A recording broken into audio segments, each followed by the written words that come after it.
This is my scenery right now. We're doing 7 knots. The boat is behaving excellent. It's a perfect sailor. Oh, there you have my island where I live. It's called Træna. See it in the far distance. It's one of the islands in Norway that furthest out in the Atlantic Ocean.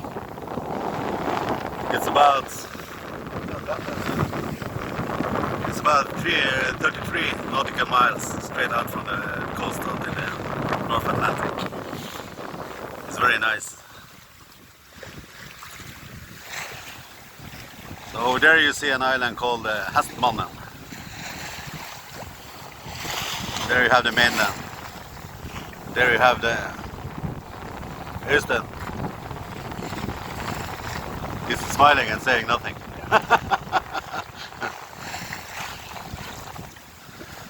So it's a beautiful day to be out on the sea. It's perfect wind. It's about between 6 and 8 meter per second. So it's you can have a full sail.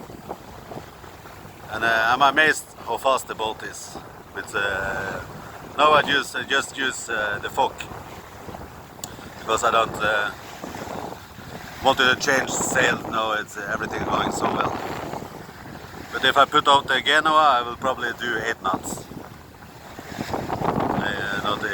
If not even more. So it's I'm really surprised of the Shipman, how good it is. It's fun.